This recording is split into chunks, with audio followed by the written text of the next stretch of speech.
இன்றைய நிகழ்ச்சியில் நம்மோடு இணையக்கூடிய விருந்தினர்கள் காங்கிரஸ் கட்சியின் சார்பில் திரு ஹிதயத்துல்லா அவர்களும் இணைகின்றார்கள். அனைவரையும் நிகழ்ச்சிக்கு அன்போடு வரவேற்கின்றேன். திரு ஹிதயத்துல்லா, மாயவரத்துக்காவது புரிஞ்சுக்க முடியுது, அமேட்டிக்கு இப்படியா? ஏமா, தேர்தல் யாரும் போட்டியிடாம இருந்தா தான் அதை பத்தி நம்ம பேசணும். எப்ப எங்கே நிறுத்துவதுங்கிறது காங்கிரஸுக்கு தெரியும். இப்ப வரைக்கும் இல்ல. இன்னைக்கு எது லாஸ்ட்? இன்னைக்கு ஈவினிங்கோட முடிஞ்சு போச்சா மனு தாக்கல் பண்றது?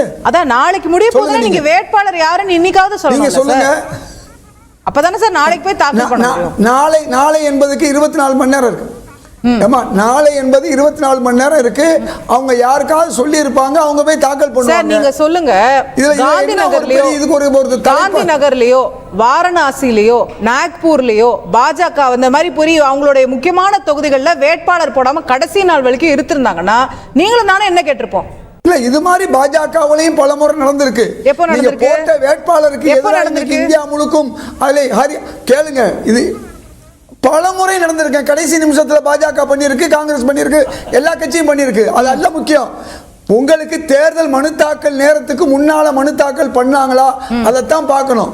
ராகுல் காந்தியோட தொகுதி சார், ராகுல் காந்தி தொகுதியில இப்ப வாரணாசியில யார் நிக்கிறாங்கன்னு பிஜேபியில கேட்கவே வேணாம். அவங்க கண்ணு மூடி சொல்ல போறாங்க. இந்த எலெக்ஷனுக்கு முன்னாடி எல்லாருக்கும் தெரியும். ராகுல் காந்தி வயநாட்டுல நிப்பாருன்னு உங்களுக்கு தெரியும்ல, எங்களுக்கும் தெரியும், எல்லாருக்கும் தெரியும். அதே போல அமேட்டிக்கு மட்டும் ஏன் இவ்வளவு குழப்பம்? ஏன் இந்த கவலை உங்களுக்கு? நான் கேட்கிற கேள்வி, நிக்கலைனா நீங்க காங்கிரஸ் கட்சியே கவலைப்படல, உங்களுக்கு எதுக்கு? நீங்க ஏன் ஃபீல் பண்றீங்க? என்ன நீங்க தொடர்ந்து கேள்வி கேட்டா நான் எப்படி பேசுறது எனக்கு தெரியும். நீங்க என்னதான் கேட்டீங்க? ஏன் கவலைப்படுறீங்க? நான் பதில் சொல்லணும். நீங்க அதான் நான் உங்களை கேட்டேன். திரும்ப நான் என்ன சொல்றேன்னா, ஏற்கனவே ஒரே, அதாவது ஒன் நேஷன் ஒன் எலெக்ஷன் சொல்லிட்டு இப்ப பாஜகவுடைய அராஜகம் எப்படி வந்துச்சுன்னா, பகுஜன் சமாஜ் வேட்பாளர் காங்கிரஸ் வேட்பாளர் மனுக்களை தள்ளுபடி பண்ணி கடைசி நேரத்தில் ஒரே வேட்பாளர்னு வந்துட்டாங்க, ஒன் கேண்டிடேட்.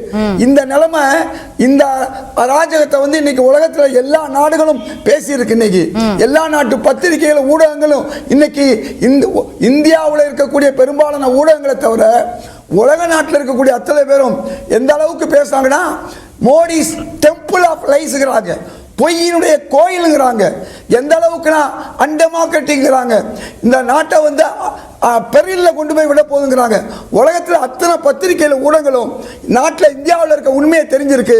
ஆனால் இந்தியாவில் இருக்க ஊடகங்கள் இன்னும் தொடர்ந்து வந்து அநியாயத்துக்கு துணை போகக்கூடிய ஒரு சூழல்ல இருக்கு என்பதுதான் நமக்கு தெரியும்.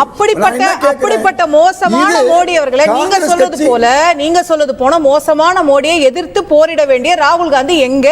பிரியங்கா காந்தி எங்க? ஏன் அமேட்டியில தைரியம் இருந்தா இல்லைங்க, அமேட்டியில அந்த அம்மா சவால் விடுறாங்க சார். இந்த கேள்வியை நீங்க நாளைக்கு மாலையில கேட்டுக்கலாம். ஒரு நாளைக்கு முன்ன நீங்க கேட்க வேண்டிய அவசியம் இல்ல. ஒவ்வொரு நொடியும் ஒவ்வொரு நிமிஷமும் இருக்குது. எவ்வளவு நேரம்? 24 மணி நேரம் இருக்கு. அதனால இந்த கவலை நமக்கு ஊப்பில எனக்கு வாயில பேர் நுழையாத ஏதோ ஒரு தொகுதியில நீங்க யாரையும் ஏன் போடலன்னா நான் கேட்கல. அது நீங்க போட்டீங்களா இல்லையான்னு கூட எனக்கு தெரியாது. ராகுல் காந்தியோட தொகுதி, உங்க காங்கிரஸ் கட்சி காந்தி குடும்பத்துடைய கோட்டை. 40 வருஷமா உங்களை தவிர யாரும் கிடையாதுங்க. போன வாட்டி தான் ஸ்மிருதி இரானி வந்திருக்காங்க. இதுலதான் ராஜேந்திர தோல்வி வெற்றி தோல்வி இல்லையா? இந்திரா காந்தி தோக்கலையா? எந்த தலைவர் தோக்கல? பேரறிஞர் அண்ணா தோக்கலையா? பெருந்தலைவர் காமராஜர் தோக்கலையா? இது ஒரு விஷயமா? இது ரெண்டே இடத்துல இருந்த இடத்துல வெற்றி பெற்ற பாஜக இன்னைக்கு ஆட்சியை பிடிக்கலையா? நீங்க ஏன் தோத்தீங்கன்னு நான் கேட்கல.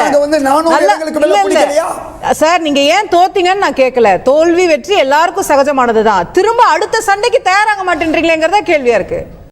நாங்க தயாரா இருக்கிறது எங்களுக்கு தானே தெரியும், உங்களுக்கு நாளைக்கு தெரியும். சொல்லிட்டீங்கன்னா தெரியும். வேட்புமனு தாக்கல் செய்ய போறாங்கன்னு நாளைக்கு தந்தி தொலைக்காட்சியில நீங்க தான் அறிவிக்க போறீங்க யாரு எப்ப போட்டியிட போறாங்கன்னு. இது ஒரு இந்த தலைப்பு என்பது ஆளுகின்ற ஒரு பாஜகவுக்கு மிருக பணம் வச்சுட்டு இருக்கு. பிற கட்சியுடைய வேட்பாளர்களை விலைக்கு வாங்குறது, எம்எல்ஏக்களை விலைக்கு வாங்குறது, பணம் கொடுத்து வாக்கு வாங்குறது.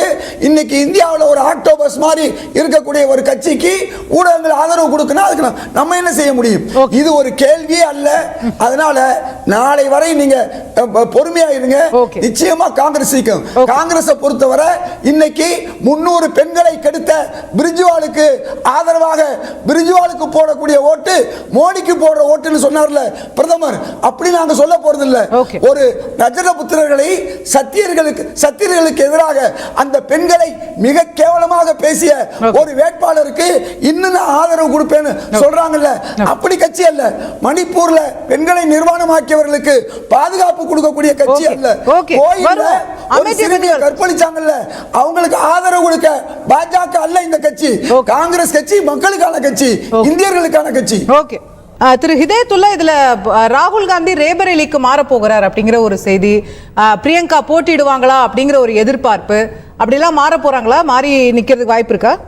ஏமா அவங்க 2 பேரும் பேசும்போது நகைச்சுவையா எங்க தலைவர்களை பத்தியே பேசிக்கிட்டாங்க. அவர் கேட்டாரா, இவங்க கொடுக்கலையா அல்லது கொடுக்க போறாங்களா, அதெல்லாம் முக்கியம்.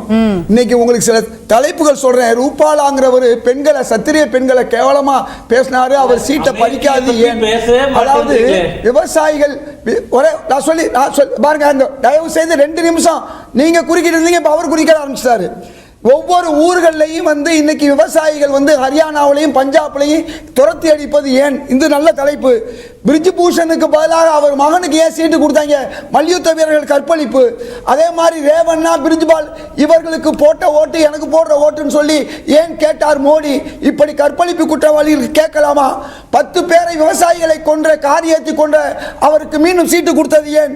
இதெல்லாம் நல்ல கேள்வி. மணிப்பூர்ல மானபங்கப்படுத்தியவருக்கு காரணமாக இருந்த பாஜகவினருக்கு திரும்பவும் சீட்டு கொடுத்தது ஏன்? இந்த மாதிரி கேள்விகள் நிறைய இருக்கு. அதே மாதிரி வியாபம் ஊழலை பத்தி மிக வெளியில காங்கிரஸ் பத்தி பேசணும்னா எல்லா மதக்கலவரத்திலிருந்து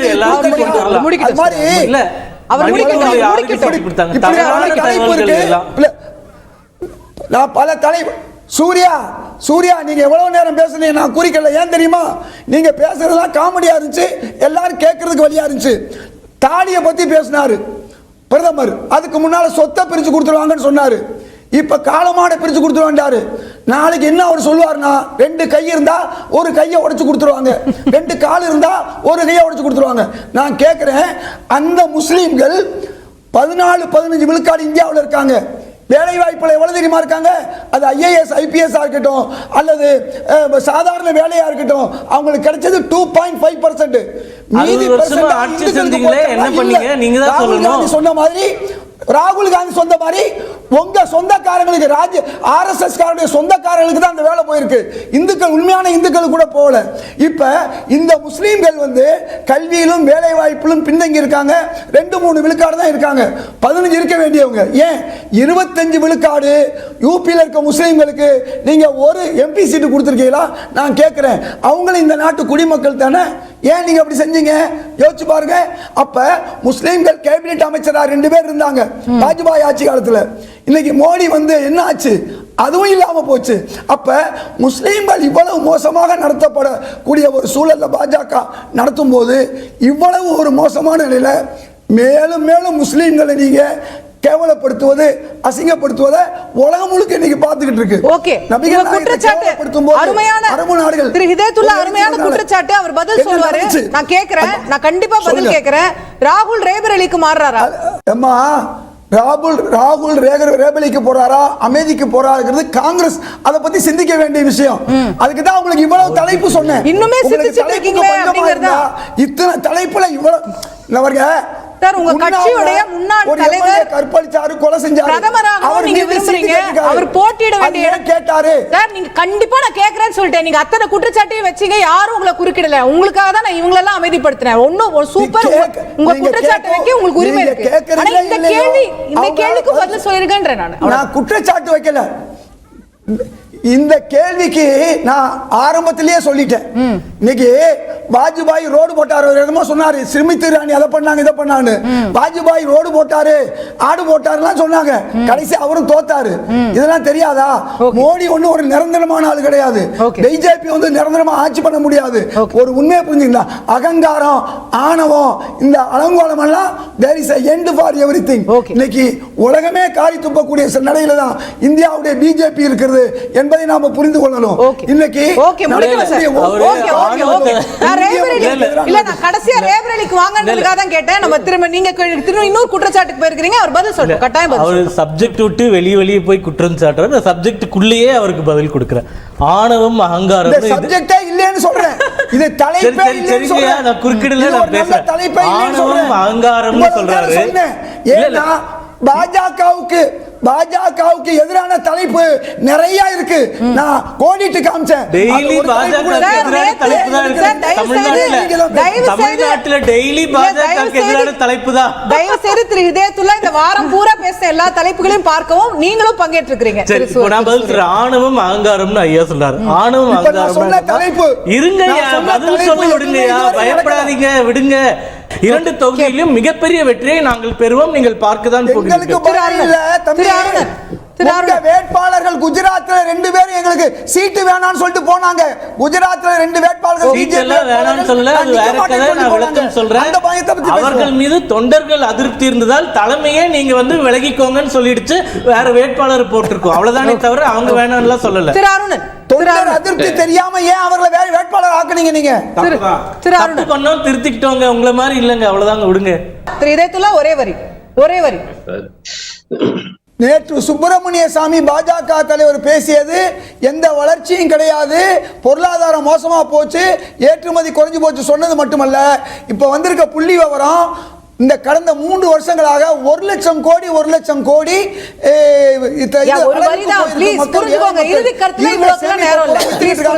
இதே ஒரு வரி தான் முடிஞ்சு போச்சு. இல்ல, ஓகே, தேங்க்யூ. திரு ரவிச்சந்திரன் இதா இருந்தா ஒரே வரி. 2 வரி தான். பாகிஸ்தான்ல காங்கிரஸ் ஜெயிக்க வேண்டும் என்று துவா செய்கிறார்கள். இன்னைக்கு மோடி சொல்லியிருக்காரு. நாளைக்கு பேசுவோம். 12 கோடி ஏழைகள் நிகழ்ச்சியில கலந்து கொண்ட அனைவருக்கும் நன்றி. பார்த்த உங்களுக்கு நன்றி. வணக்கம்.